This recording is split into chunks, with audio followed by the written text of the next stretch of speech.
We must ban preachers from coming to our countries. We must prescribe organizations that incite terrorism against people at home and abroad. We must work together to take down illegal online material like the recent videos of ISIL murdering hostages. And we must stop the so-called non-violent extremists from inciting hatred and intolerance in our schools, our universities, and yes, even our prisons. Of course, some will argue that this is not compatible with free speech and intellectual inquiry. But I ask you, would we sit back and allow right-wing extremists, Nazis or Ku Klux Klansmen to recruit on our university campuses? No. So we shouldn't stand by and just allow any form of non-violent extremism. We need to argue that prophecies of a global war of religion, pitting Muslims against the rest of the world, these things are nonsense. In essence, Cameron is saying that to suggest that anything other than the official version of events for 9/11 or 7/7 is tantamount to promoting terrorism.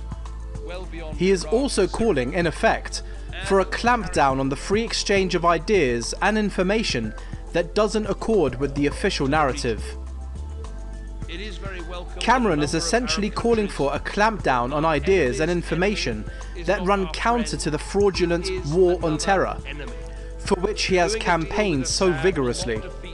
He's saying, in effect, that anyone who exposes the lies behind this war is on a par with terrorists. They say knowledge is power, and the exchange of knowledge and ideas is part of that process. That's why Cameron is proposing to impose restrictions on the free flow of information and ideas. Even though those involved in the transaction may not encourage violence, the perspectives they are sharing pose a direct challenge to those whom David Cameron really works for. Authorities are also plotting an intense crackdown on speech and ideas, with official plans that have been widely criticised and ridiculed by opponents as extreme, counterproductive and repressive. For the fortunate, non-violent extremists, authorities are planning to impose a censorship regime, further curtailing free speech in addition to close monitoring, under an upcoming set of new rules to be inflicted on British subjects by Cameron's self-styled Conservative Party. People considered to be extremists will have to seek approval from terror police simply to post messages on Facebook or Twitter. I want to see new banning orders for extremist groups that fall short of the existing laws relating to terrorism. I want to see new civil powers to target extremists who stay just within the law but still spread poisonous hatred. So both policies, banning orders and extremism disruption orders, will be in the next Conservative manifesto. And our policy doesn't just focus on violent extremism, it deals with non-violent extremism too. Since 2010, I have prevented more foreign hate preachers coming to Britain than any Home Secretary before me. And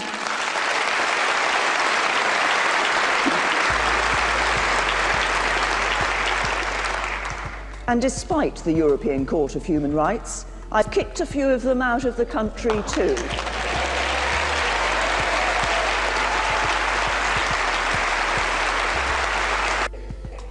For people we cannot prosecute, but for whom there is evidence of their involvement in terrorism, we have some of the strongest laws in the world. The police and security service can already apply to me to put these people on terrorism prevention and investigation measures, or TPIMs. These require subjects to be at a particular address for a number of hours every night, limit their access to the internet and telephones, and prevent them meeting named associates. We believe we need to strengthen these powers, so I am determined to do exactly that. We're toughening up the charity rules and the powers of the Charity Commission, working with Ofcom to deal with extremist broadcasts, improving the inspection regime and strengthening the rules for schools. We're working with the Ministry of Justice to tackle radicalisation in prisons, demanding more from universities to prevent radicalisation on campus, and improving our ability to take down terrorist material from the internet. And I want to tell you about another change we intend to make. As part of the government's counter-terrorism strategy, Prevent has only ever focused on the hard end of the extremism spectrum. So the Home Office will soon, for the first time, assume responsibility for a new counter-extremism strategy that goes beyond terrorism.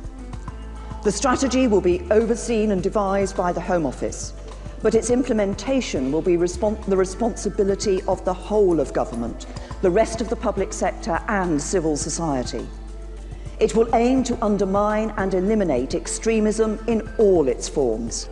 The British government's deeply controversial efforts to suppress free speech and free thought, however, will not be limited to Her Majesty's increasingly Orwellian government.